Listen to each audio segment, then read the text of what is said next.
ઉત્તરાયણ પર્વની ઉજવણીમાં પાલનપુર પાટિયા વિસ્તારમાં ડીપીમાંથી પતંગ કાઢતા 13 વર્ષના કિશોરને કરંટ લાગતા મોત નીપજ્યું હતું।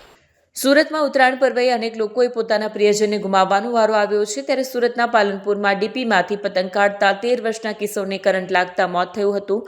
પતંગ કાઢતી વેળાએ બાળક કરંટના ઝટકાથી દૂર ફંગોળાયા બાદ લોખંડનો સળિયો વાગ્યો, જેને લીધે સ્થાનિક લોકો એકત્ર થયા અને બાળકને સારવાર માટે હોસ્પિટલ ખસેડ્યો, પણ ફરજ પરના તબીબે મૃત જાહેર કર્યો। પોલીસ તપાસમાં મૃતક 13 વર્ષીય ગૌતમ મિત મૂળ રાજસ્થાનનો હોવાનું અને સચિન વિસ્તારમાં નાસ્તાની લારી ચલાવતો હોવાનું સામે આવ્યું છે અને થોડા સમય પહેલા જ તે સુરત આવ્યો હોવાની માહિતી મળી છે। ત્યારે પાલનપુર નવસર્જન સ્કૂલ પાસે સુરત મહાનગરપાલિકાની બની રહેલી આવાસ જે છે બાળકો માટેની હોસ્ટેલ, ત્યાં આપણે ઊભા છે। ગઈકાલે જે કામદાર કોન્ટ્રાક્ટરનો માણસોનો છોકરો આ ટ્રાન્સફોર્મરમાં કરંટ લાગવાના કારણે એનું મૃત્યુ થયું છે।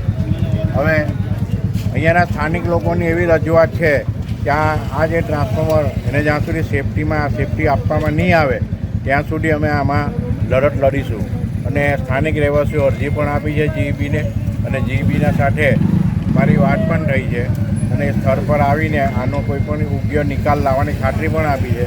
તેમ છતાં સ્થાનિક નાગરિકોને સંતોષ થાય અને બીજી વાર આવો અકસ્માત નહીં થાય। 12 વર્ષના છોકરાએ કાલે આ ડીપીના કારણે જીવ ગુમાવ્યો।